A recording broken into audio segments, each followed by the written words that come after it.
Everyone. Good afternoon, sir.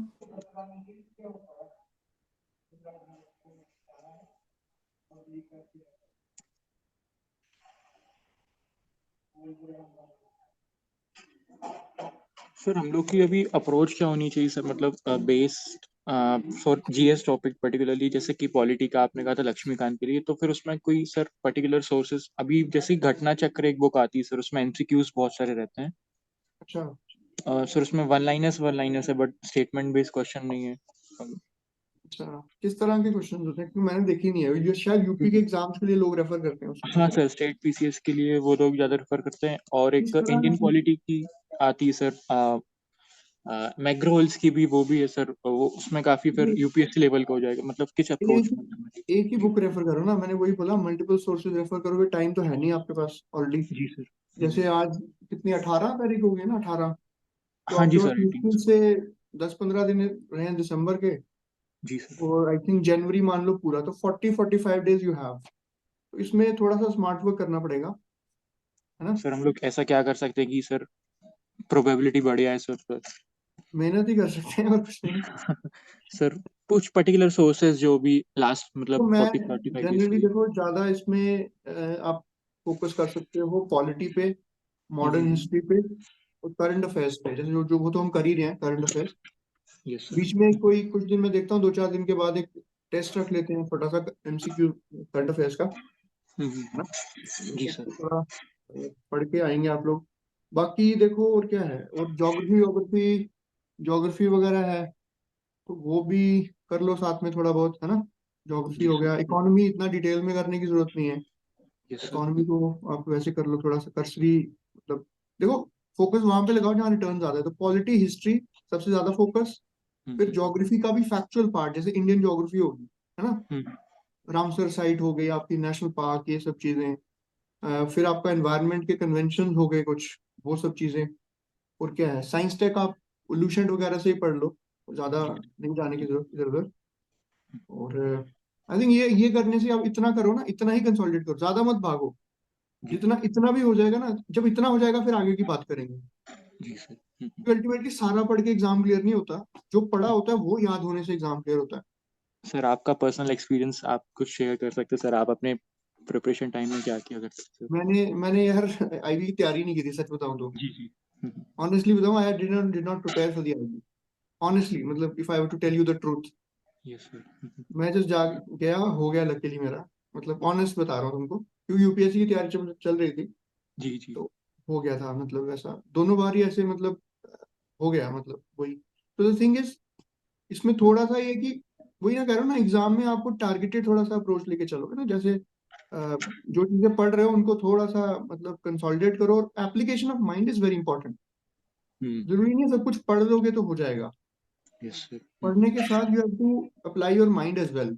कई question ऐसे आए होंगे, शायद वो पढ़े कहीं देखे भी नहीं होंगे, बट आपकी कभी स्कूल की नॉलेज, कभी कुछ कहीं पे कुछ पढ़ लिया होगा, कभी कोई न्यूज देख ली होगी, कभी किसी मूवी में कुछ ऐसा होगा जो आपको क्लिक करेगा वहां पे, कभी किसी फ्रेंड से बात की होगी। तो these exams are a culmination of a variety of information that you have. तो आपको उस सेंस में अप्रोच करना पड़ेगा, है ना? बिल्कुल sir, thank you so much. चलो फिर स्टार्ट करते हैं। आई थिंक 2:30 ऑलरेडी हो गए हैं। जिनको आना होगा फिर अब वो रिकॉर्डिंग देख लेंगे।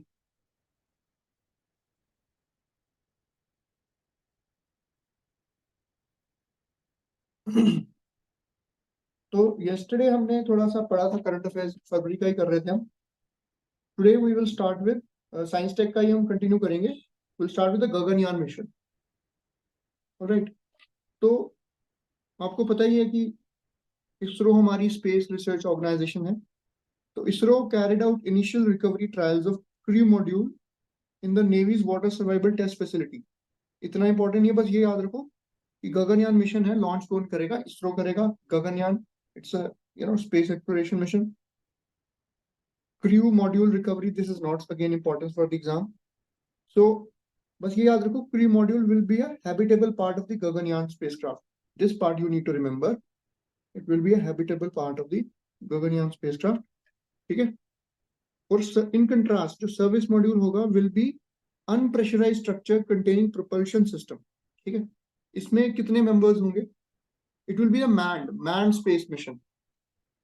3 members. ठीक है. Crew of 3. Orbit क्या रहेगा? 300 to 400 किलोमीटर और 3 दिन का मिशन रहेगा. ये चीजें आपको बस याद रखनी है. 3 members, 300 to 400 किलोमीटर ऑर्बिट, मतलब डिस्टेंस रहेगा अर्थ से, सरफेस ऑफ अर्थ से, और 3 डे का मिशन रहेगा. फर्स्ट ट्रायल अनक्रूड होगा. ठीक है. तो 2023 के एंड में शायद अभी प्लान हो रहा होगा, और 24 के अर्ली 24 में they are going to do it. और इसमें सेकंड में वो सेंड करेंगे व्योमित्रा, दैट जो क्या है, एक ह्यूमनॉइड है. ठीक है, एक dummy human. And then finally with a crew. So first will be unmanned. Its first test trial will be unmanned. The second will go with Vyomitra. And the third will go with, it will be crewed mission, 3 member crew, crewed. Okay. अब इसकी launch vehicle कौन सी है, ये भी याद रखना. MK3, light launch vehicle MK3. ठीक है. Previously इसको GSLV Mark 3 कहते थे हम. GSLV Mark 3, which is capable of launching 4-ton satellites in the geosynchronous transfer orbit. ठीक है. एक आपका geosynchronous होता है, एक geostationary होता है. ठीक है. Geostationary में क्या होता है? It appears at the same place from the Earth. ठीक है. So mission will make India the 4th country to have human space flight capability after another 3 countries. कौन सी countries हैं? एक तो US, then you have Russia, then you have China, and India becomes if it successfully does it, it will become the 4th country. 4th country to launch manned space mission. अभी चंद्रयान 3 तो आपने देख लिया successful. अब ये फरवरी का current affair है तो इसमें अपडेटेड नहीं होगा. We will study when we come to that also. So Chandrayaan के मॉड्यूल्स हम देखेंगे. एक तो लैंडर मॉड्यूल होगा. इसमें क्या है? Rambha, radio autonomy, moon hypersensitive ionosphere and atmosphere. It is a part of a lander module. ठीक है. Then we have a chased Chandra surface thermal physical experiment, so which will study the thermal properties of the lunar surface. बस ये दो नाम याद रख लो, Rambha and chased. It is related to the Chandrayaan 3 mission. Launch vehicle again GSLV Mark 3. 3-stage vehicle होगी with upper cryogenic stage, solid rocket boosters and core liquid stage. Capacity क्या रहेगी इसकी? 4 ton in GTO, geosynchronous transfer orbit, and 8 ton in LEO, low Earth orbit. Low Earth orbit. जो हमारा international space station है ना, ISS, it is also placed in the low Earth orbit. ठीक है. अब क्वेश्चन क्या है कि why the south pole of moon is chosen as a preferred landing site for most of the upcoming lunar missions. तो इसका क्या है? South pole remains in the shadow. ठीक है. Which is much larger than the north pole. जब जैसे shadow, जब sunlight का जो शैडो जोन होगा इसमें लार्जर होता है, तो possibility of presence of water ज्यादा होगी क्योंकि इवेपोरेट नहीं हुआ होगा. Possibility of water presence will be more. ठीक है. The region has craters that are cold traps and may contain fossil record of early solar system. That also you have to understand. तो यहाँ पे क्या क्या चीजें मिलने की एक चांसेस हैं? हाइड्रोजन मिल सकता है, ammonia, methane, sodium, mercury, silver and all these things. So basically अब ये सवाल आता है कि why are we launching these missions? So these missions are launched to understand the geology of moon, lunar surface, to have a better understanding of the formation of the solar system and the universe. So that is why we are investing so much in this. All right. Then we have a NISAR satellite, that is NASA ISRO synthetic aperture satellite. इसको भी low Earth orbit में रखा है. It's a low Earth orbit observatory by NASA and ISRO. NISAR will map the entire globe in 12 days. ये 12 दिन में पूरा globe को मैप करेगी. Map the entire globe in 12 days. ठीक है. And provide spatially and temporally consistent data. And will provide spatially and temporally consistent data for understanding changes in the Earth's ecosystem and ice mass. ठीक है. Both L and S band, ये bands होते हैं जिसमें frequency bands होते हैं जिसमें हम स्पेसक्राफ्ट को लॉन्च करते हैं, ठीक है। NASA will provide the L band radar, GPS and high capacity solid state recorder, ठीक है। नासा क्या प्रोवाइड करेगा, इतना याद नहीं रखना, बस अंडरस्टैंड कर लो, इतनी टेक्निकल डिटेल्स कोई नहीं पूछेगा एग्जाम में। But L band radar, GPS and high capacity solid state recorder to store data, ठीक है। And ISRO is to provide S-band radar, GSLV launch system, and spacecraft for the mission. Okay. Nisar is expected to be launched कब, जनवरी 2024। कहां से, Satish Dhawan space centre in near polar orbit, ठीक है। ये near polar orbit में से लॉन्च होगा, near polar orbit. Now the synthetic aperture radar can penetrate clouds and darkness and enable the NISAR to collect accurate data, ठीक है। So clouds और जब dark weather थोड़ा सा वो होगा, clumsy होगा, gloomy होगा, तब भी it will be able to take snapshots and give a accurate picture of what is happening, ठीक है। L and S band के बारे में just a little bit we try to know. L band radars they operate in a wavelength of 15 से 30 centimetre, frequency 102 gigahertz. They are mostly used for air turbulence studies, ठीक है, air turbulence studies.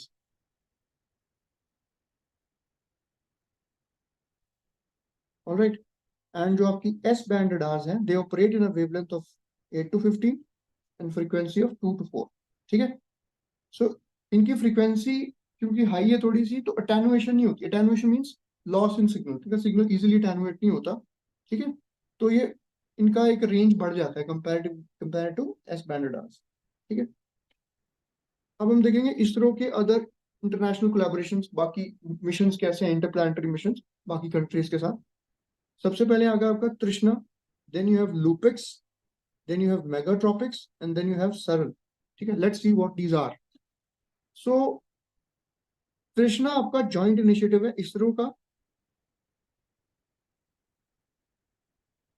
ISRO and national centre for space studies France, CNES. So if somebody asks you what is the name of the space agency of France, it is CNES, National Center for Space Studies France, to launch an Earth observation satellite mission with thermal infrared imager. Okay, इसमें thermal ये infrared wavelength use की जाएगी इसमें. Then we have LUPEX, Lunar Polar Exploration. This is a joint mission of ISRO and JAXA. JAXA is the space agency of Japan. तो ये किसके लिए, एक लैंडर भेजना है, कहाँ पे, लैंडर और रोवर मून के साउथ पोल में, चंद्रयान के बाद का मिशन था। फिर मेगाट्रॉपिक्स, ये अगेन CNES के साथ है आपका मेगाट्रॉपिक्स, ये ट्रॉपिकल क्लाइमेट और क्लाइमेट चेंज की स्टडी करने के लिए, ठीक है। So TRISHNA again with CNES for earth satellite mission, LUPEX lunar south pole with JAXA, Japanese you have this space agency. Then you have megatropics with CNES, French space agency, to study the tropical atmosphere climate change. Then you have SARL, that is satellite for Altica and Argos. ये ISRO CNS का है। ये किसके लिए, ocean from space using altimetry. Altimetry technique से it will try to study the ocean bottom relief to understand the different morphological features and help understand in mineral exploration and other marine protection that can happen. Okay. WHO's pandemic treaty. अब pandemic आया, COVID आया, तो WHO was all around the place. It published a zero draft of the pandemic treaty. अब क्या है ये? Establishment of the network aims to set up global pandemic supply chain and logistics network. तो vaccine को supply करने के लिए in times of pandemic, to ease out such logistical problems कि ट्रांसपोर्ट में या प्रोक्योरमेंट में वैक्सीनेशन की प्रॉब्लम ना हो अगर फ्यूचर में such a situation arises again. Okay. It also focuses on enabling transparency and WHO pathogen access and benefit sharing. आपने अगर environment थोड़ा सा पढ़ा होगा तो वहां पे होता है access and benefit sharing, ठीक है, arising out of the benefits that you derive from use of the biological or ecological substances. इसमें pathogen access and benefit sharing. Okay. Then you have small satellite launch vehicle. SSLV. क्या है SSLV? It is a second developmental flight of SSLV D2. It placed 3 satellites in precise orbit. Just a little bit about it. इसने कौन कौन सी satellites को भेजा? EOS 07, Earth Observation Satellite by ISRO. अब EOS क्या है? It's an Earth Observation Satellite launched by ISRO via SSLV D2. Then you have Janus. It's a technology demonstrator satellite by US-based Antares and its Indian partners. ठीक है, इतना detail आपको याद नहीं रखना है, just get a rough idea, read it once or twice so that exam में आए तो आप आइडेंटिफाई कर पाओ. It is not humanly possible to remember all of this, but just try to get a rough idea so that you're able to answer. Azadi Sat, a combined effort of 750 girl students across India, guided by Space Kids. ठीक है, तो ये याद रख लें. क्या है ये SSLV? क्या है? It's a 3-stage launch vehicle of ISRO. Again, ISRO is all these space missions will be handled by whom? ISRO. अब ISRO के बनने से पहले Vikram Sarabhai he made this INCOSPAR. ठीक है, तो ISRO से पहले जब ISRO नेम पड़ा उसके पहले इसको INCOSPAR कहा जाता था, which was a very humble beginning of the India's space agency from Thumba rocket launching station. Okay, so 3 propulsion stages, solid propulsion stages, and a liquid propulsion velocity trimming module at the terminal stage. तो 3 इसके solid propulsion stages होंगे और जो final एक velocity जहाँ पे थोड़ा सा उसको moderate करने के लिए will have a liquid propulsion. इसकी capacity क्या है? Capability क्या है? Launching mini, micro, and nano satellites 500 kilometre orbit तक. Okay, so unlike GSLV and PSLV, the SSLV can be assembled both vertically and horizontally. ये एक important point है, ये थोड़ा नोट कर सकते हैं आप. जो देखो जब भी आप पढ़ रहे हो यूनिक फीचर्स को ज्यादा ध्यान दें.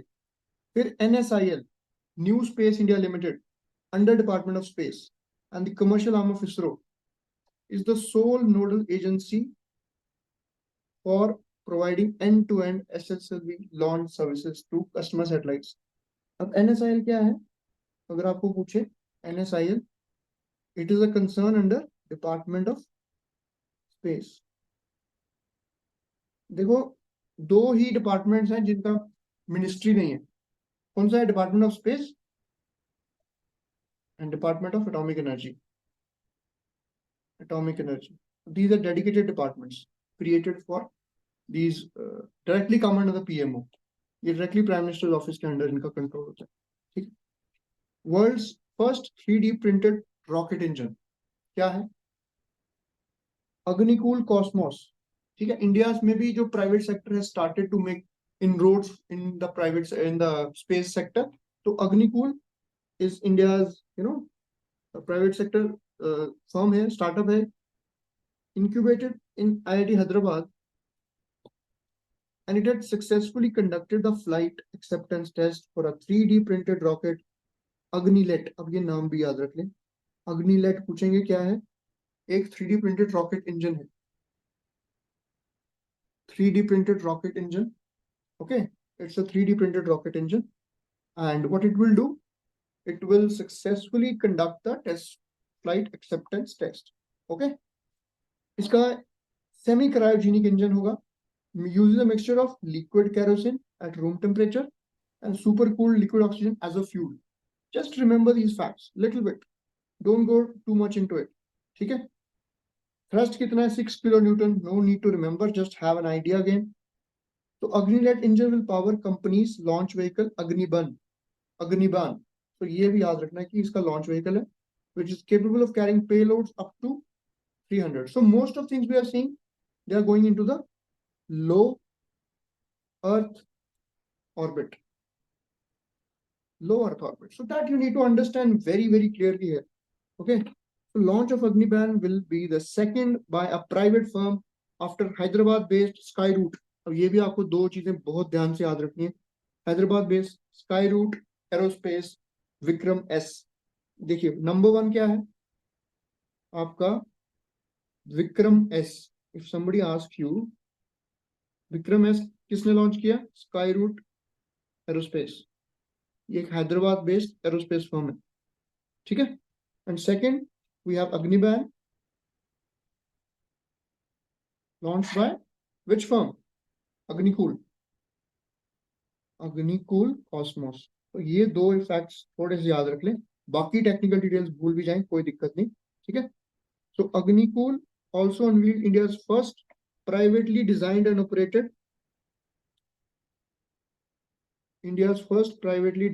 operated rocket launch pad and mission control center located at Sriharikota.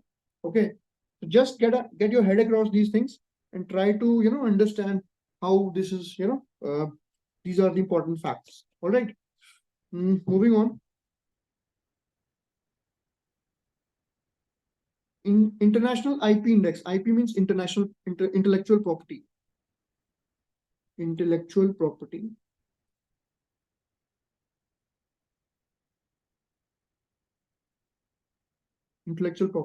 ठीक है. India is ranked 42nd and it is released by US Chambers of Commerce. ठीक है. Micro LEDs, light emitting diodes. Micro LEDs को देखते हैं एक बार. Micro LEDs क्या होते हैं? बहुत सारे small LEDs होंगे. Several microscopic LEDs which self illuminate per display pixel. तो आपने अगर आपको पिक्सल्स होते हैं ना, तो these are all micro LEDs इसमें self illuminating होते हैं. So they help in creating OLED panel, like an OLED panel. ठीक है. Now MLED, micro LED is as small as cutting a centimeter of hair into 200 small pieces. मतलब इतना ये nano इतना micro scale पे जा रहा है. तो बस इतना याद रखो, it consists of several microscopic LEDs. Okay, जो self illuminate करते हैं.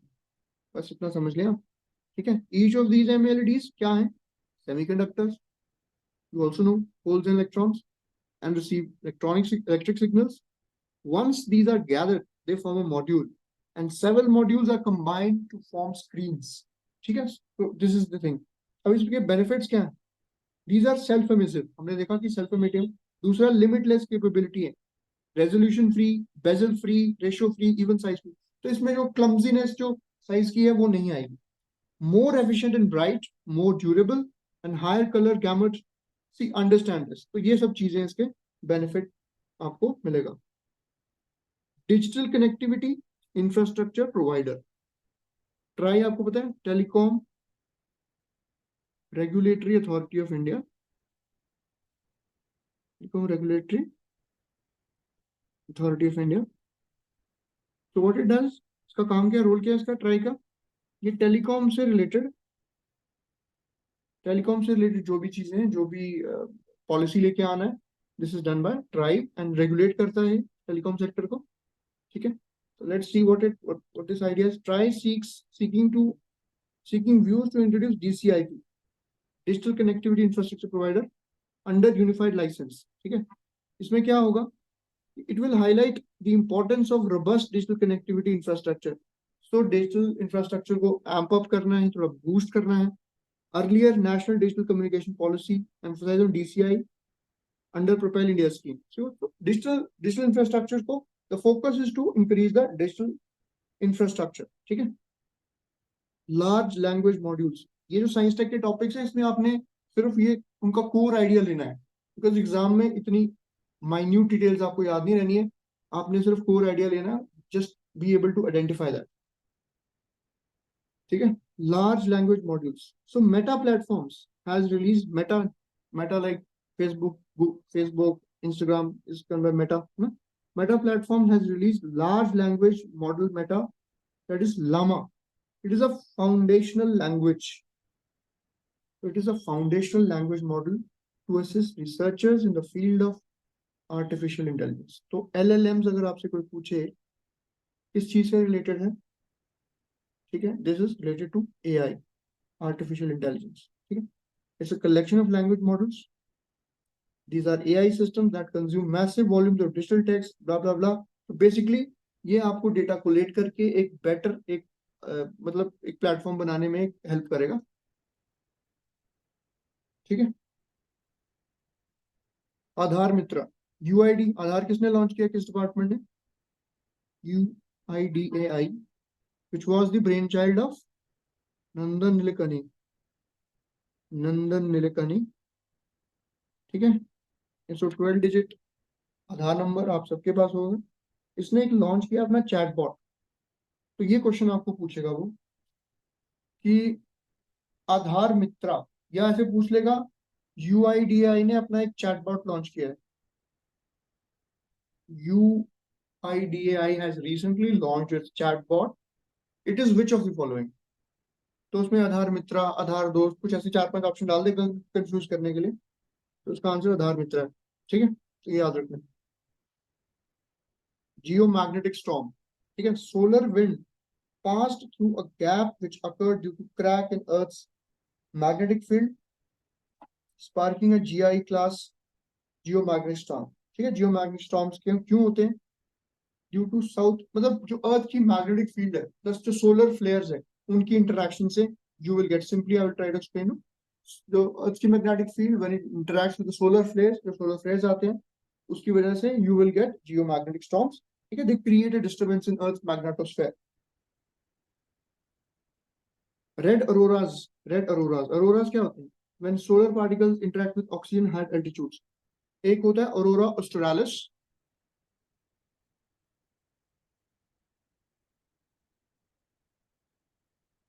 these are called as southern lights.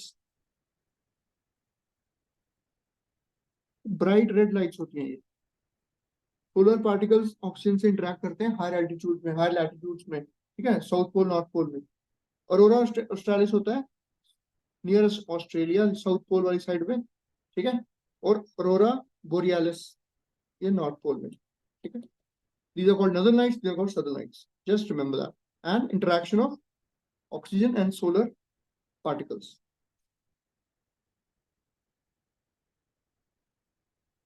Then what is Wolf 169b? It is an exoplanet. Just इतना याद रखें, which is orbiting red dwarf star Wolf 1069b. That's all you need to know. What is an exoplanet?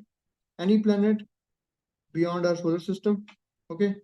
Red dwarf क्या होते हैं? They are stars with very low mass and are coolest, ठीक है।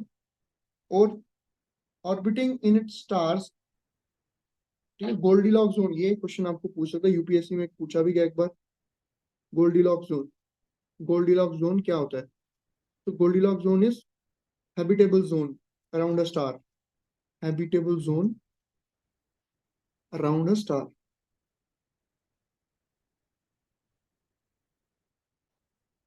Okay. Jupiter कितने moon है? Jupiter के 92 moons. Beat Saturn to become the planet with most moon. पहले Saturn था, now Jupiter has 92 moons. Jupiter's 4 largest moons कौन कौन से हैं? Io, Europa, Ganymede and Callisto. These are Galilean satellites. तो ये 4 इनके नाम रख लो याद, जो मून्स हैं किस प्लैनेट के हैं। So this they belong to Jupiter, Io, Europa, Ganymede and Callisto. बाकी इंडिविजुअल डिटेल्स इतनी जरूरी नहीं है इनके बारे में, ठीक है। Stem cell transplant, stem cells क्या होते हैं? Pluripotent stem cells, then somatic stem cells. So they are used to create more, proliferate that. The third patient has been cured of HIV से HIV क्योर हुआ है because of this. तो क्या हुआ था? It received a bone marrow transplant, also called as SCT, from a person carrying a specific HIV-resistant genetic mutation CCR5 delta. बस ये याद रखो कि स्टेम सेल ट्रांसप्लांट के थ्रू बोन मैरो ट्रांसप्लांट हुआ, जिसके थ्रू HIV क्योर हुआ due to the this particular gene mutation CCR5 delta 32 genetic mutation. Understood? That's all you need to remember. Baki bone marrow, it's between the bones, that that material, and that's it. बाकी HIV mainly आपके कौन से sales को attack करता है? CD4 immune cells, CD4 immune cells को ये deal करता है, ठीक है। It's a type of white blood cells, WBCs, आपको पता है WBCs होते हैं, RBCs होते हैं, ठीक है। इनको डील करता है, thereby reducing a person's ability to fight off secondary infections. So CCR5 receptors on surface of CD immune cells act as a doorway of HIV virus. That's about it. Just a little bit about stem cells. Stem cells क्या होते हैं? These are special human cells they're able to develop to different types. जैसे हमने पहले देखा कि they can proliferate to different types of cells. They are somatic stem cells, or known as adult cells, and embryonic cells. Embryonic cells are very rudimentary, that are with the basic level. और जो आपके adult stem cells हैं उनको क्या बोलते हैं? Somatic stem cells. Let's look at some of the diseases. Lymphatic filariasis. Recently, mass drug administration launch किया गया था by Union Health Ministry to eliminate lymphatic filariasis by 2027. Earlier target 2030 था, ठीक है. इसको एलिफेंटियासिस भी कहते हैं. आपने देखा होगा, स्कूल में पढ़ा होगा, जब किसी की टांग बहुत मोटी हो जाती है, स्वेल्ड हो जाती है, दैट इज कॉल्ड लिम्फेटिक फिल्ट्रियासिस और एलिफेंटियासिस. इसमें होता क्या है? नेग्लेक्टेड ट्रॉपिकल डिजीज है. Infection is usually acquired in childhood, causing hidden damage. जो लिम्फेटिक लिम्फ नोड्स होते हैं, जो लिम्फेटिक सिस्टम है, वो आपका डैमेज हो जाता है, उसमें कुछ अबनॉर्मलिटीज आ जाती है, जिसकी वजह से दिस कंडीशन अराइजेस. सिम्टम्स क्या है? Abnormal enlargement of body parts. होता क्यों है? निमेटोड्स की वजह से. राउंड वॉर्म्स की वजह से. फैमिली छोड़ दो इनकी. ट्रांसमिट कैसे होगा? Mosquitoes like Culex, Anopheles and Aedes. 3 तरह के मस्कीटो से हो सकता है. तो याद रखने वाली कौन सी चीज है? वो चीज आपको ज्यादा ध्यान देना है, सब कुछ नहीं रटोगे यहाँ से. Malaria, a deadly malaria vector, Anopheles stephanosi, has been detected in Kenya. Anopheles stephanosi originated in Southeast Asia. यहाँ पे बस नाम याद रखना है आपको, Anopheles stephanosi, ठीक है. ये मलेरिया का वेक्टर है. Malaria is acute febrile illness, ठीक है. प्लाज्मोडियम पैरासाइट से होती है, spread to people through infected female Anopheles mosquitoes. तो male mosquitoes नहीं होती, female Anopheles mosquitoes से होती है. There are 5 parasitic species that cause malaria in humans, and 2 of these species are Plasmodium falciparum and Plasmodium vivax. तो ये 2 नाम याद रखें, Plasmodium falciparum and vivax. Anopheles stephanosi is capable of transmitting both of these pathogens, ठीक है. तो ये बस थोड़ा सा याद रखो.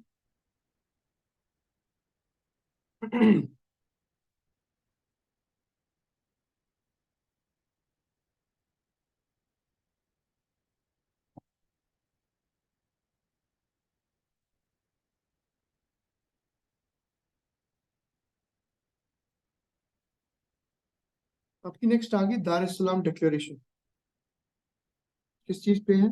Ending AIDS by 2030. Just remember this.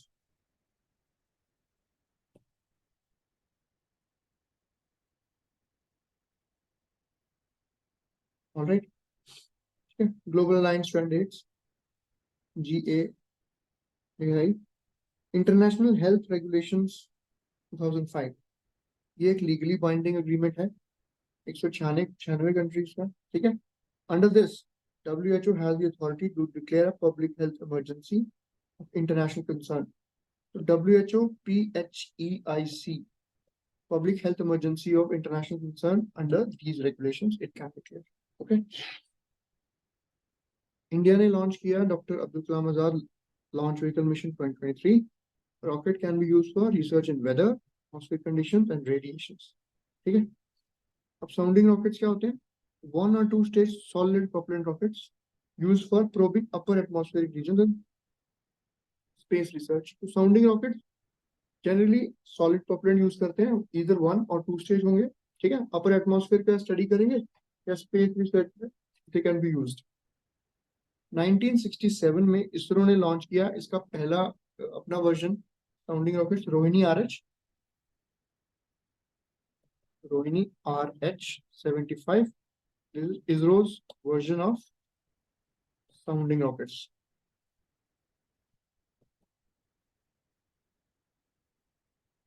All right, clear है यहाँ तक?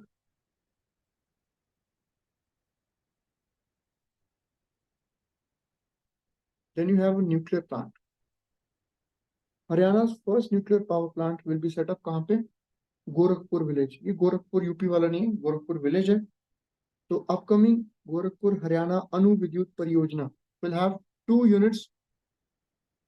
अब MWE क्या होता है? न्यूक्लियर एनर्जी को मेजर करने के लिए यूनिट होती है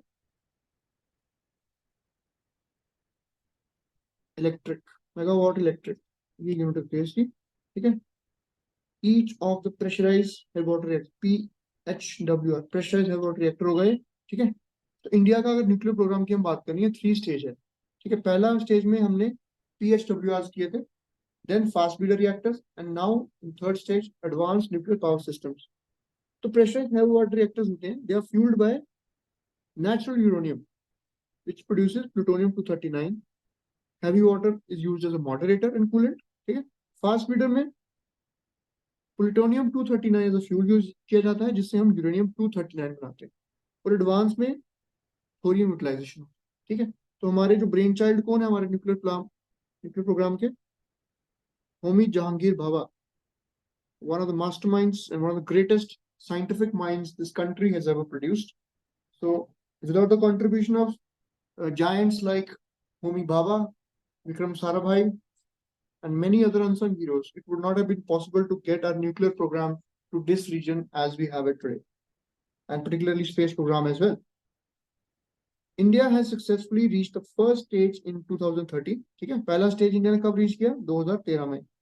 22 न्यूक्लियर रिएक्टर्स थे, 18 PHWRs and 4 light water reactors in 7 nuclear plants, ठीक है। इंडिया करंटली सेकंड स्टेज पे है। न्यूक्लियर एनर्जी इंडिया का 5th सोर्स ऑफ इनकम है, 5th largest source of income is nuclear energy, ठीक है। तो ये आपका हो गया science and tech. Culture start करेंगे, will take, I think I take a break of 5 minutes, थोड़ा ब्रेक लूंगा, I have some problem with the throat, let's cut for 5 minutes.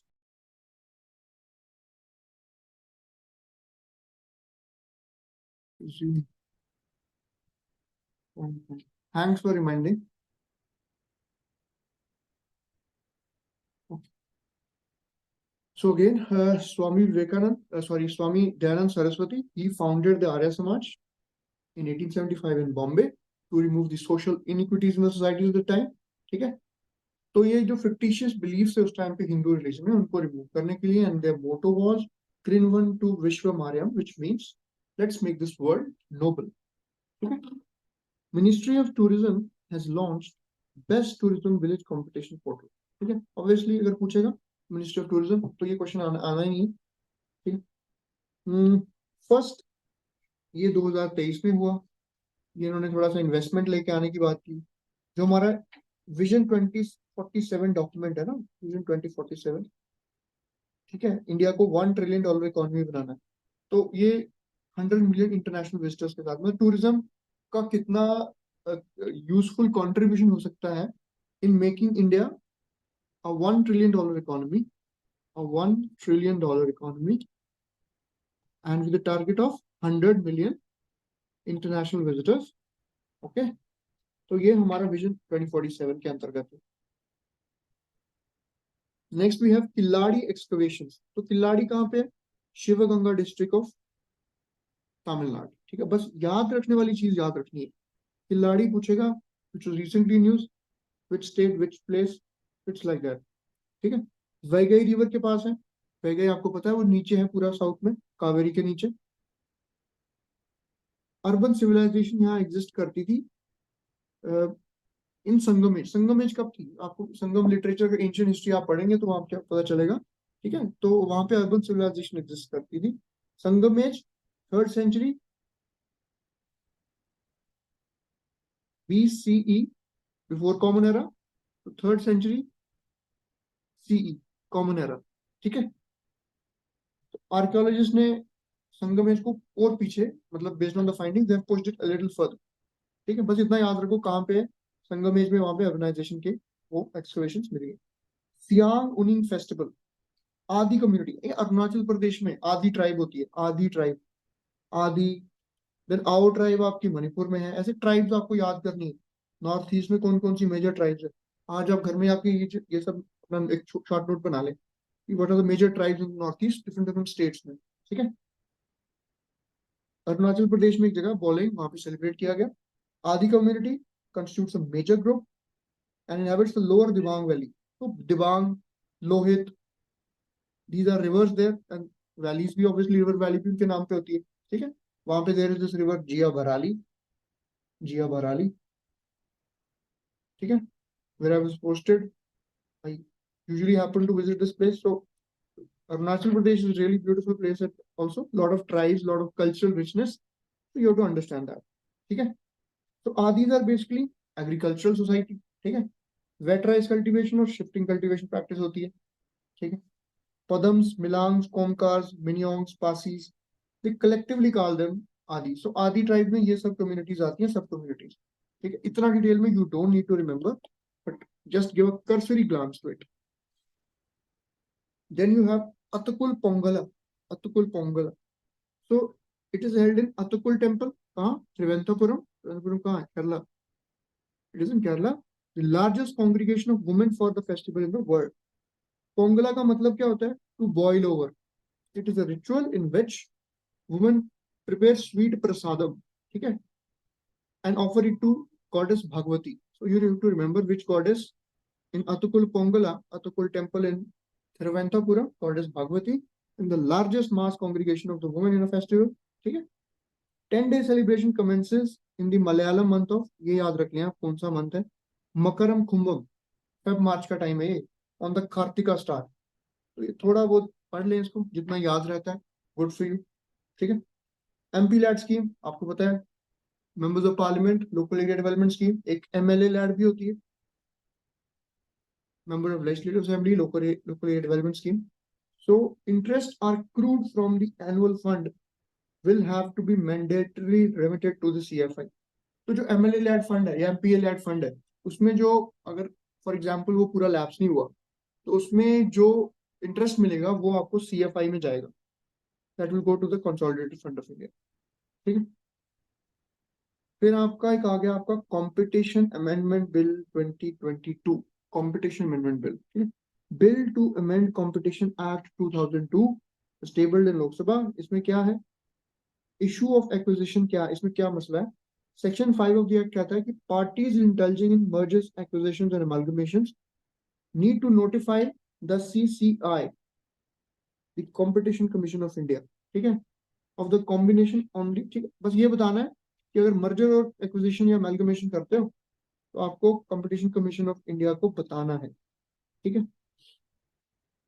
It happens when two or more, gun jumping क्या होती है, it happens when two or more combining parties close a modified notified transaction before the approval. ठीक है. मतलब जो combining parties है इसमें, वो ट्रांजैक्शन को क्लोज कर देते हैं बिफोर द अप्रूवल, और have consummated a reportable transaction without bringing to the commission's knowledge. मतलब विदाउट कमीशन की नॉलेज ने उन्होंने वो ट्रांजैक्शन कंक्लूड भी कर दिए और कंज्यूमेट कर दिए. ठीक है. Hub and spoke cartels. What are hub and spoke cartels? It is an arrangement, is a kind of cartelization. Cartelization में बहुत सारी कंपनीज आके एक अपना कंसोर्टियम सा बना लेती है जिसमें वो प्राइस मैनिपुलेशन कर सकती है या जो भी anti market prices, anti competition practices में इंडल्ज होती हैं. In which vertically related players act as a hub and place horizontal restrictions on retail supplies. Just understand this. अब proposed amendments के बारे में let's see.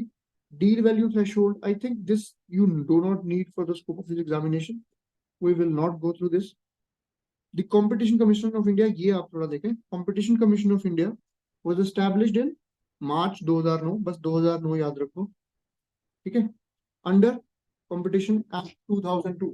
Okay. For the administration, implementation, enforcement of Competition Act. ठीक है. और primary purposes क्या होते हैं, एंटी कॉम्पिटिशन प्रैक्टिसेस को ये कर्ब करता है. जैसे anti competitive agreements, abuse of dominance, मतलब कि एक आपका मार्केट सेगमेंट में डोमिनेंस है आपका, तो आप उसको अब्यूज करके you gather more profits and you kind of crowd out the other companies. So that also has to be. And तीसरा कॉम्बिनेशन, अब 2-3 कंपनीज मिलकर कोई प्रोजेक्ट स्टार्ट करते हो जिससे किसी दूसरी कंपनी को नुकसान होता है, तो वो भी इसमें कवर होता है. Composition. The commission consist of 1 chairman, 6 members. I think we have started with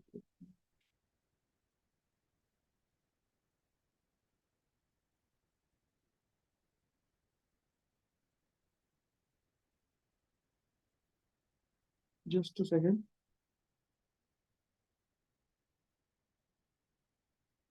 Okay. Okay, this is, I think February is kind of ending. So the composition, chairman, जो competition commission है उसकी composition क्या है?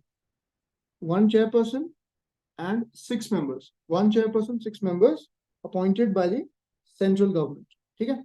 Commission क्या है? Quasi judicial body.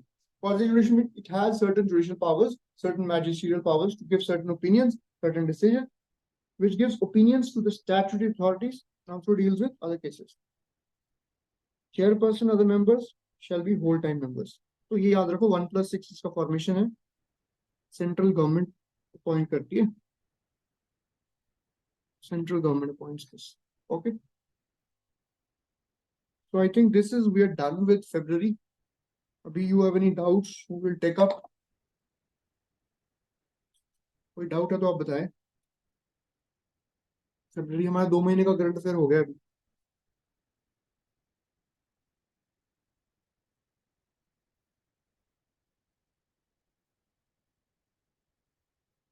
You can ask a few questions if you have certain doubts.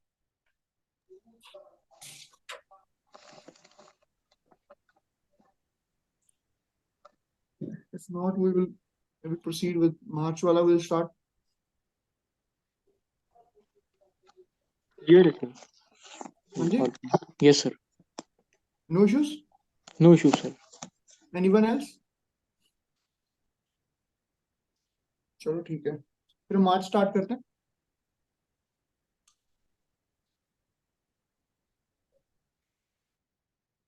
बढ़िया. तो starting with polity for the month of March. Punchhi commission report क्या कहती है? पंची कमीशन कब कॉन्स्टिट्यूट हुआ था? 2007 में. This is related to the centre state relations के सिलसिले में है ये. सेंटर स्टेट रिलेशंस, ठीक है. Under the chairmanship of former chief justice of India Madan Mohan Punchhi. तो मदन मोहन पंछी, ठीक है, नाम याद रखें. और कब आया है? 2007 में. फॉर्मर चीफ जस्टिस रह चुके हैं एंड सेंटर स्टेट रिलेशंस के लिए. In 2010 the commission submitted its report to the centre. ठीक है, कितने वॉल्यूम्स में not important, to examine the current operation between union states. बस इसमें इतना ही इंपॉर्टेंट था. फिर रिकमेंडेशंस भी देखेंगे. Turn finance commission division into full fledged department. जो फाइनेंस कमीशन डिवीजन है मिनिस्ट्री में, उसको फुल फ्लेज डिवीजन बना दीजिए. Governor to be free from outside state and not involve. हाँ, ये एक इंपॉर्टेंट एक कन्वेंशन भी बना हुआ है कि गवर्नर आपका आउटसाइड द स्टेट से होना चाहिए, outside the state and free from regional politics. मतलब वो अनबायस्ड होके अपने डिसीजंस ले ले. तो ये एक इसका रिकमेंडेशन था पंची कमीशन का. Then you have repeal of the doctrine of pleasure. ठीक, डॉक्ट्राइन ऑफ प्लेजर की बात की, जो प्लेजर ऑफ प्रेसिडेंट की बात है, उसको रिपील करने की बात की. And impeachment of governor by state legislature, कि अभी गवर्नर का रिमूवल कैसे होता है? Eight will. सेंट्रल गवर्नमेंट जब चाहती है गवर्नर को रिमूव कर सकती है. तो यहाँ पे इन्होंने रेकमेंड किया कि स्टेट गवर्नमेंट को, स्टेट लेजिस्लेचर को ये अथॉरिटी दी जाए कि वो इस जो गवर्नर को रिमूव कर सके. Okay, next we have Indo German relationship. क्या है इसका? इनकी जॉइंट नेवल एक्सरसाइज कौन कौन सी? The first ever Franco Indo German military exercises. ठीक है, 2024 में होने का there is a possibility. The relationship between the two countries, comprehensive partnership on migration and mobility. ठीक है, triangular development cooperation with India, Germany and third countries. जैसे किसी third country में, जैसे अफ्रीकन कंट्री में, they will launch certain projects. जैसे triangular relationship partnership है India की रशिया के साथ to set up a nuclear plant in Bangladesh. तो इसी तरह ये जर्मनी के साथ भी एक एग्रीमेंट साइन किया ताकि वो डिफरेंट थर्ड कंट्रीज में कुछ एग्रीमेंट्स, कुछ प्रोजेक्ट स्टार्ट कर सके. Bilateral trade agreement with India via EU. तो इंडिया का ना ईयू के साथ एक बीटीआईए है, बायलैटरल ट्रेड इन्वेस्टमेंट एग्रीमेंट. तो since Germany is a part of EU, so it also has a BTI with India. Green urban mobility scheme with cooperation from Germany. Green Sustainable Development Partnership 10 billion euros देगा India को. और Indo German green hydrogen task force, तो green hydrogen में pioneer है Germany, तो उसकी best practices को हम सीखेंगे यहाँ पे. ठीक है. India international energy agency, it released its annual global methane tracker report. बस आपको ये याद रखना है कि जो मीथेन ग्लोबल ट्रैकर रिपोर्ट कौन लॉन्च करता है, IEA. Just remember this. Next, methane का 80 टाइम्स ज्यादा पोटेंसी है ग्लोबल वार्मिंग में with respect to, so methane is like 80 times more potent than CO2 as a global warming agent. ठीक है, just remember this. And global methane pledge, USA EU ने plan किया है to cut methane emissions by 30 by 30 हमने कल भी पढ़ा था, 30 by 30, 30% of methane emissions, greenhouse gas emissions by 2030. ठीक है. Methane alert response system MARS COP27 में लॉन्च हुआ था शर्म शेख इजिप्ट में. Just remember that. और आपका एंटी रैगिंग से रिलेटेड तमिलनाडु ने एक लेजिस्लेशन पास किया था based on Pon Navarasu case. Just पढ़ लीजिए, कई बार ट्रिविया सा क्वेश्चन आ जाएगा कि पॉन नवरासु केस किस चीज से रिलेटेड है. Pon Navarasu case, so it is related to the आपका एंटी रैगिंग. ठीक है. अनमोल जीवन अभियान और प्रीशियस लाइफ कैंपेन. तो राजस्थान की बाड़मेर डिस्ट्रिक्ट में there has been a surge women allegedly jumping into to their deaths. क्या दिक्कत है? With their children in the tanks. तो मैरिटल डिस्प्यूट्स की वजह से women are ending their lives along with their children by jumping into tanks. तो इस चीज को काउंटर करने के लिए एक इनिशिएटिव लॉन्च किया है सरकार ने, जिसका नाम है अनमोल जीवन अभियान, प्रीशियस लाइफ कैंपेन. ठीक है. UNICEF action aid launch this programme. ठीक है. तो जिसमें इन्होंने एनकरेज किया है हैंडपंप्स और लॉक्ड कवर्स, उनको कवर टैंक्स को कवर करने के लिए एक वो इनिशिएटिव किया है. एंड हर दिन है मन का दिन अवेयरनेस प्रोग्राम स्कूल में लॉन्च किया है. दिस इज नॉट इम्पोर्टेंट, बस आप ये याद रखिए अनमोल जीवन प्रोग्राम किस स्टेट ने लॉन्च किया. एक 1300 साल पुराना स्तूपा डिस्कवर हुआ है उड़ीसा की जाजपुर डिस्ट्रिक्ट में. ठीक है. Orissa's Jajpur district you have found 1300-year-old stupa. ठीक है. It was a chondrite stones. It's a kind of stone variety. 12th century. ठीक है. तो साइट किसके लिए यूज होता था? ये स्टोन सप्लाई करने थे. जगन्नाथपुरी टेम्पल है जो जगन्नाथ टेम्पल इन पुरी. ठीक है. फिर आपका नेक्स्ट आ गया grievance appellate committee, MeitY ministry of electronics and information technology. ठीक है. तो it launched its grievance redressal portal. क्या करेगा ये? It will allow people who are dissatisfied with complaints to social media companies से कुछ ग्रीवेंस है, it will launch its grievances here and the ministry will try to address that. Okay. Legislator facing disqualification cannot attend floor test. ठीक है. अगर कोई legislator है, member of parliament है या मेंबर ऑफ लेजिस्लेटिव असेंबली है, वो डिस्क्वालिफाइड है under either anti defection law और किसी दूसरे प्रोविजन की वजह से, he cannot attend floor test according to Chief Justice of India. Allowing an MP or MLA who is facing disqualification under anti-defection law to participate in a floor test caused by his own doings will defeat the very purpose of the 10th schedule. तो purpose ही नहीं है. 10th schedule anti-defection के against क्या है कि आप defect नहीं कर सकते. once you have joined, once you are elected, you cannot change your party except for a nominated member, which has a nominated member has 6 months. Nominated member है 6 months.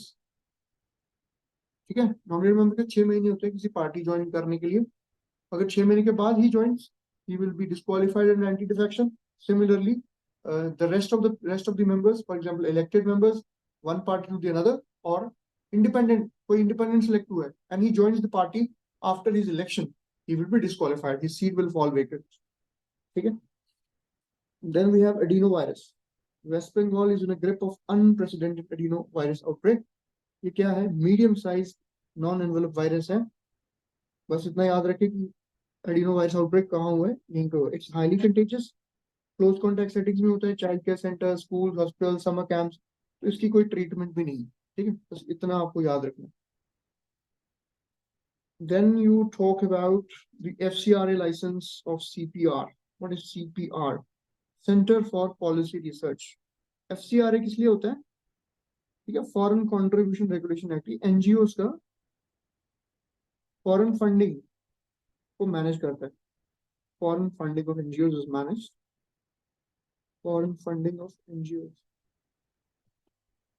ठीक है, it manages the foreign funding of NGO. ठीक है, तो that is how it is. CPR के बारे में, ये क्या है? Not for profit society, NGO है. ठीक है, grants, receive grant from Indian council for social science research and is a department of science and technology recognized. So DST ने recognize किया उसको. It comes under ICSSR. ठीक है. Next आप आ जाए FCRA के बारे में थोड़ा सा जान लीजिए. तो कब इनैक्ट हुआ था?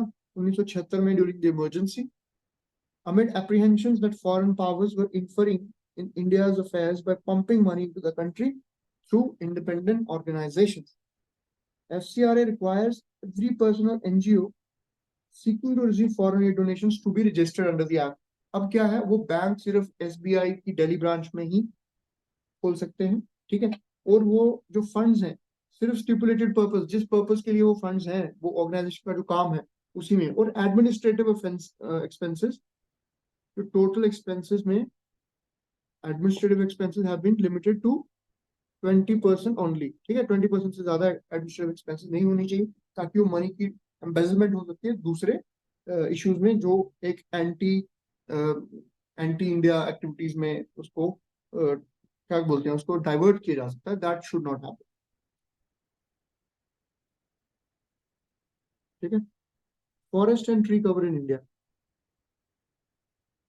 FSI, forest survey of India, started publishing its biennial state of forest reports.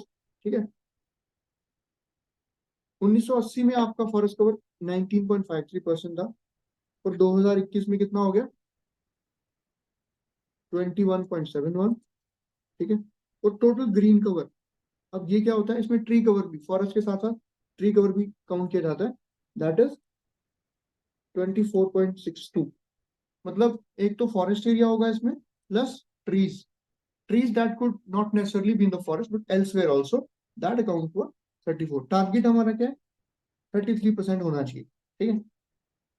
All plots of 1 hectare or more with at least 10% canopy are counted with forest cover. जिस 10% ज्यादा canopy है वो forest cover काउंट किया जाता है. Tree canopy 70 से ज्यादा होगी उसको वेरी डेंस फॉरेस्ट काउंट किया जाएगा. ठीक है, और 10 से 40 के बीच उसको ओपन फॉरेस्ट काउंट किया जाएगा. ठीक है, बाकी इस तरह से ये चीजें हैं. ठीक है. Brazil maintains an open web platform Terra Brasilis. ठीक है, उसके डिफॉरेस्टेशन या फॉरेस्ट कवर, फॉरेस्ट फायर से रिलेटेड जो इशू है, कुछ प्लेटफॉर्म है Terra Brasilis, Brazilian platform for forest management. Just energy transition partnership. तो ministry of external affairs considering JETP proposals as India helms. ठीक है, तो इंडिया अभी रिसेंटली आपने देखा कि G20 की प्रेसिडेंसी इंडिया ने वेरी सक्सेसफुली कंक्लूड की है. तो India is getting its JETP proposals from G7 countries together with Norway, Denmark, EU, and they believe that JETP with India will financially empower it to reduce emissions. Emission reduction target is emission को reduce करना है. emission reduction करना है कहाँ से? power production में. ठीक है, making it more environmentally viable. South Africa और इंडोनेशिया में कोल फेज आउट के बारे में इंडिया ने किया है. वियतनाम के साथ ट्रांजिशन फ्रॉम कोल. ठीक है, तो ये एक ओवरऑल एक क्लाइमेटिक सस्टेनेबिलिटी की तरफ ही प्रोजेक्ट है. JETP समझ लें क्या है ये. तो व्हाट इज कंपैशन फटीग? ठीक है, ये एक इमोशनल एग्जॉस्शन हो जाती है जब continuously caring and empathising behaviour आप करते हो, आप खुद थक जाते हो, यार बहुत हो गया, अब मेरे से और नहीं होगा. That is called compassion fatigue. It's a very all of you must have experience that. Cultural burns. What are cultural burns? Traditional fire burning practices, ठीक है, by indigenous Australians can help protect iconic koala. So koala एक animal है जो Australia में मिलता है. तो जो कल्चरल बर्न प्रैक्टिसेस हैं ये हेल्प कर सकते हैं इसको प्रिजर्व करने में. They were cooler. Cultural burns were cooler, lower and slower than hot fires, encouraging regeneration of suitable native plants while controlling their species. मतलब जैसे फॉरेस्ट फायर, ऑस्ट्रेलिया में फॉरेस्ट फायर की प्रॉब्लम बहुत ज्यादा है. तो if the traditional communities there, they resort to slow intensity fires. तो उससे क्या होता है, low intensity fires are actually good for the forest because they help regenerate it. तो वो एक हर तरह के वहां पे स्पीशीज के लिए हेल्पफुल होगा. कोआला के लिए भी आर्बोरियल मार्सुपियल स्पीशीज है. Marsupial species, kangaroo is also marsupial species which hold their young ones in their जो पाउच होता है. ठीक है, तो herbivore arboreal means it stays on the trees as well, और अंडरग्राउंड भी ये बोर करेगा. ठीक है, koala is 1 of the 110 priority species. तो बस इतना याद है कोआला कहाँ पे और किस तरह की स्पीशीज है. Arboreal, herbivorous, marsupial, native of Australia.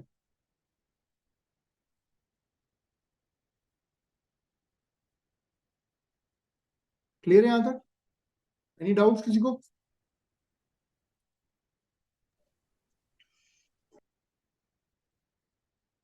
No doubts, okay. Other effective area based conservation measures, OECMs. OECMs क्या है? Areas outside protected area. अब प्रोटेक्टेड एरियाज क्या होते हैं आपके?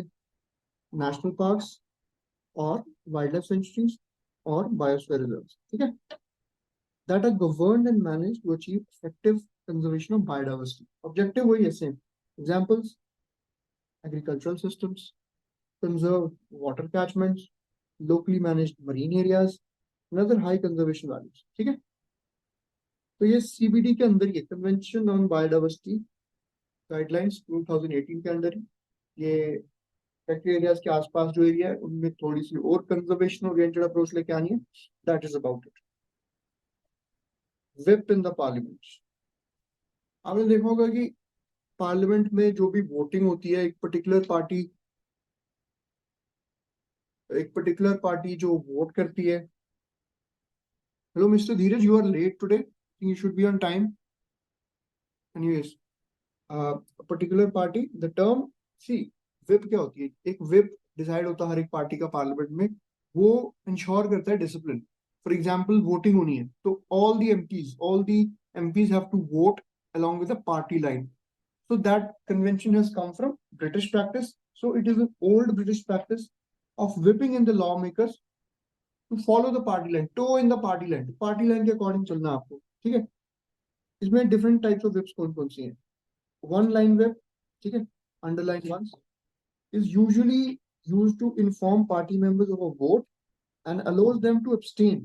ठीक है, वन लाइन whip में क्या है? वो abstain कर सकते हैं. They can abstain without any repercussions. ठीक है. टू लाइन whip क्या होती है? Directs them to be present during the vote. ठीक है. Three line whip is the strongest. ठीक है, एंड ये second reading of the bill. अगर आपने बजट मेकिंग प्रोसेस पढ़ा होगा, हर 6 स्टेजेस होती है उसमें. हर स्टेज में first reading, second reading, third reading. ठीक है, जो second reading of the bill है और नो कॉन्फिडेंस मोशन, वहां पे नो, जो थ्री लाइन whip है, थ्री लाइन whip याद रखें, three line whip is the strongest and members have to abide. The members have to abide by the whip of the party. ठीक है, बस ये याद रखें आप. Then you have what can happen if a whip is defied. तब क्या होगा? यूनाइटेड किंगडम में MP can lose membership of the party. ठीक है, वो membership lose हो जाएगी उसकी. But can keep his or her house seat as an independent. ठीक है, पार्टी मेंबरशिप जाएगी लेकिन वो इंडिपेंडेंट हो जाएगा. जैसे फॉर एग्जांपल बीजेपी का कोई मेंबर है, वो पार्टी लाइन के अकॉर्डिंग वोट नहीं करता है, abstain कर जाता है या अगेंस्ट पार्टी लाइन करता है, तो उसकी, ये यूके की बात कर रहे हैं, वहां पे उसकी बीजेपी की मेंबरशिप चली जाएगी. If we assume it is in UK, and but he will remain a member of the house. ठीक है, यूएस में क्या होता है? यूएस में the party whip's role is to gauge how many legislatures are in support of the bill and how many are opposed to it, and the extent possible persuade them to vote according to the party line. तो उसमें सिर्फ party line के according vote करने के लिए इनको encourage किया जाता है. इंडिया में क्या है? Rebelling against a 3 line whip can put a lawmaker's membership in house to the risk. तो इसमें आपकी हाउस की मेंबरशिप ही जाएगी. ठीक है. Anti defection law allows the speaker or chairperson to disqualify a member. Only exception, merger of the party. ठीक है. अगर आपने पार्टी लाइन के अकॉर्डिंग आपने वोट नहीं किया, आपने अब्सटेन किया, तो आपकी हाउस की मेंबरशिप, फॉर एग्जांपल लोकसभा की, will become null and void. It will become null and void. Okay, understand? बस सिर्फ मर्जर जो पार्टी होता है, जब दो पार्टीज का मर्जर हो जाएगा, उस केस में obviously that person who is also moving on to the other party, or he decides to vote otherwise, so he will not be disqualified under anti-defection law. ठीक है. Next is, what is SAVAYAT? Initiative to promote startups, women and youth advantage through e-transactions on GEM, Government e-Marketplace. Government e-Marketplace. Okay. Inclusiveness of various categories of sellers on GEM portal. GEM portal is a public procurement portal of the Government of India. तो इसमें startups को, women को और youth को एक advantage देना, वहां पे उनको एक अपना अपॉर्चुनिटी प्रोवाइड करना. ठीक है. पर्टिकुलरली एमएससी सेक्टर्स में और स्टार्टअप्स में इनको थोड़ा सा एक एडवांटेज मिलना चाहिए. If you have studied a little bit about fundamental rights, you must have some idea, but let's understand what is right against self-incrimination. Article 23. ठीक है. No person accused of any offense shall be compelled to be a witness against himself. For example, someone is accused of any crime, theft or anything. उसको आप force नहीं कर सकते. You cannot force that person to give evidence against himself. He has a right to be silent. Evidence against himself. You cannot force him to give an evidence against himself, and he has a right to be silent. Okay. So no person accused of any offense shall be compelled to be a witness against himself, since the onus of proving the case against the accused beyond a reasonable doubt is on the state. क्योंकि उसको prove करना कि this is the accused person, the onus is not on the person but on the state. So the state cannot pressurize or force the accused person, the so-called alleged person, to testify against his own self. Okay? He cannot be compelled to testify against himself or share information that might go against his trial. So he has a right to remain silent. Okay? Next we have News Broadcasting and Standards Authority, NBDSA. It is an independent body set up by News Broadcasters and Digital Association. ठीक है. क्या ये 2007 में बनी थी? Formerly known as News Broadcasters Association. It is a private association of different current affairs, news television broadcaster, and which serves as representatives. इतना बस sufficient आपके लिए. अभी आपने देखा SARC, South Asian Association of Regional Corporation. SARC थोड़ा सा defunct हो गया. SARC has become a little defunct. SARC has become a little defunct because our relations with Pakistan have been soaring over the past few years, half a decade. तो SARC Pakistan being a member, so हमने वहाँ पे थोड़ा सा एक हमारा जो agenda है, एक्टिविटी, हम थोड़ा सा वहाँ पे उसको इतनी इंपॉर्टेंस नहीं दे रहे हैं. So to cover up for the gap, for the the space created by SARC, BIMSTEC, Bay of Bengal Sectoral Technical Energy Corporation. ठीक है. ये BIMSTEC है आपका. ठीक है. ये है, this has received a lot of impetus now. So BIMSTEC Energy Center, India hosted the first meeting of the governing board of BIMSTEC Energy Center. ठीक है. तो ये कहाँ पे इवेंट हुआ आपका? India will establish BIMSTEC Energy Center, where Center Power Research Institute, Bangalore. Just remember this. BIMSTEC Energy Center in Bangalore, Center Power Research Institute. Next in line, what is Windsor framework?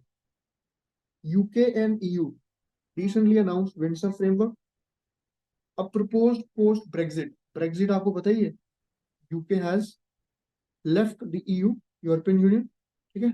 तो जो India की UK के साथ, EU के साथ जो treaties sign हुई है, so UK is no longer a part of that. So it has to renegotiate its treaties with India. That is why it's trying to get a favorable FTA with India, because of which it tries to pull a few strings to its Khalistani, stooges. And Khalistani people, they have given some, conservation to them, and they try to project to pull some strings on India. Okay? It will address the movement of goods between European single market and United Kingdom. Okay? But this is, I think, sufficient for this one. Okay. Weber Scholarship for NRI researchers. Ministry of Science and Technology unveiled a fellowship to bring the Indian origin researchers to higher education institutions for a maximum period of 2 months per year. ठीक है? Criteria क्या है? NRI होना चाहिए, PI होना चाहिए, OCI होना चाहिए. ये हम पॉलिटी में पढ़ेंगे. If you study there, non-resident Indians, person of Indian origins, and OCI, overseas card holders. ठीक है? Overseas citizen of India, जिनके पास overseas citizen का कार्ड होगा. ठीक है? रिसर्च इकोसिस्टम को इंप्रूव करने के लिए और क्या इनिशिएटिव सरकार ने जो लिए? एक 3-tier graded regulatory system. Now these things is going to help you in your essay paper as well, and in fact state PCS के mains या UPSC mains, this is going to be very, very useful, not just for the IB, CSIR के exam में भी आपको help करेगा. Global initiative for academics network to invite distinguished academicians, experts across the world to teach tech in India. Gyan, to teach tech in India. Okay?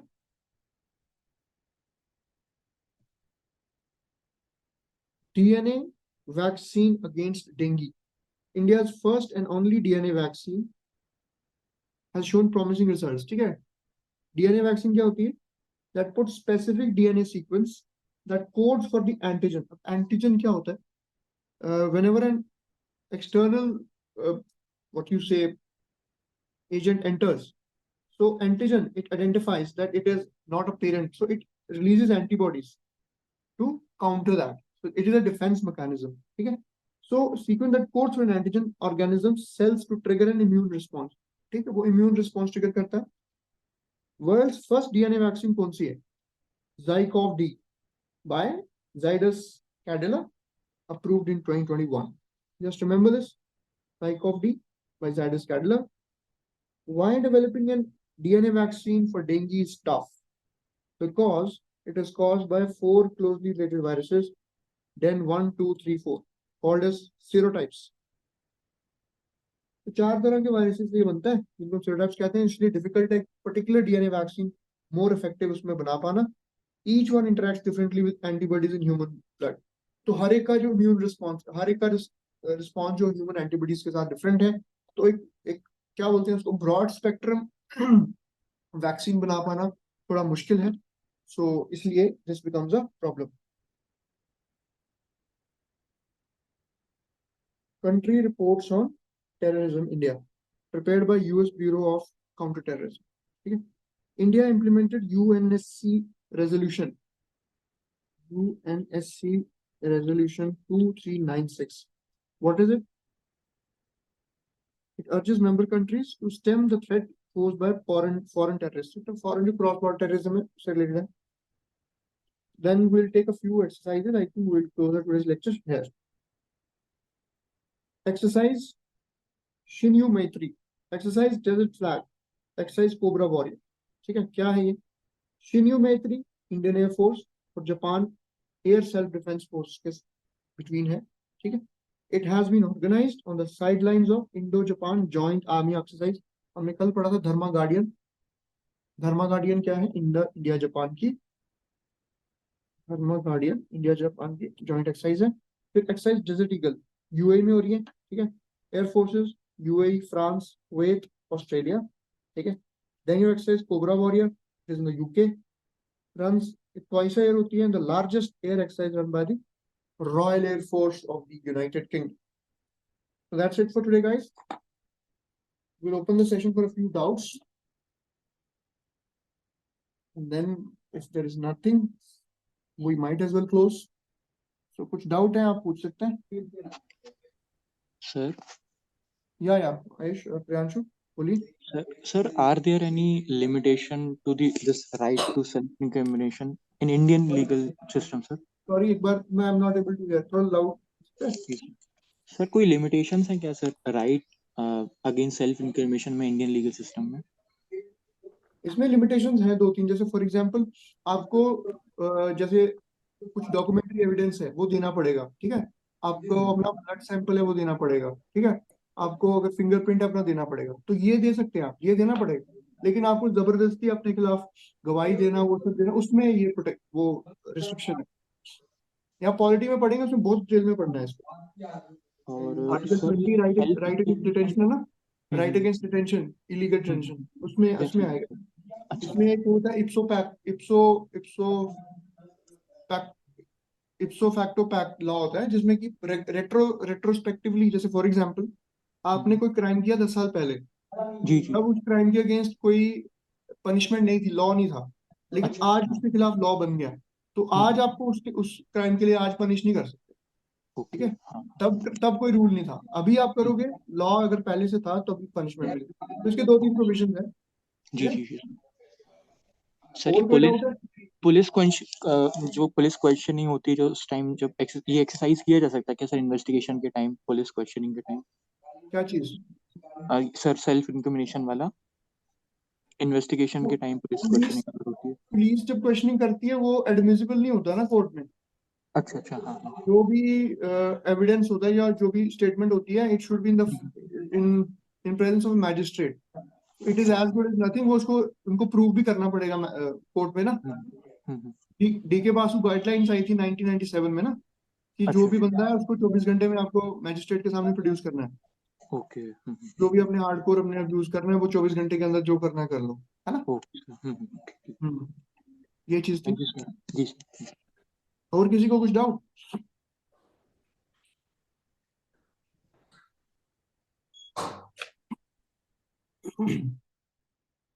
January revise हो गया आप लोग का?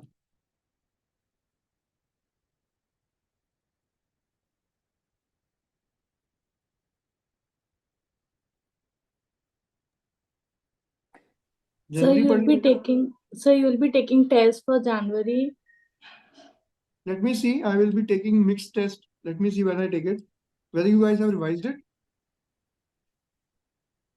मैं 2-3 महीनों का इकट्ठे लूंगा ना टेस्ट. Okay. हाँ, तो रिवाइज हुआ आप लोग का? So it's like 50%. Need some time. Piku Sharma. तो आप साथ साथ में रिवाइज नहीं करेंगे तो टाइम कम है ना. पर्पस ये है कि सिलेबस टाइम पे खत्म करने का, अगर रिवीजन आप करें टाइम पे. Otherwise what's the point? क्योंकि ये आगे बढ़ता जाएगा आपके लिए. अभी हम फरवरी खत्म हुआ है, मार्च शुरू किए. Within next 1 week I think हम 6 महीने तक पहुंच जाएंगे, 6-7 महीने. तो दिसंबर एंड तक 6-7 महीने तो हो ही जाएंगे. तो कोशिश करो उतना तो 6 महीने तक का तो हो जाए, जनवरी टू जून तक साथ साथ में. तो try to do like that. Okay. GS में क्या प्रोग्रेस है आप लोग की? और मैथमेटिक्स, इंग्लिश, लॉजिक वो भी कर रहे हो साथ साथ में?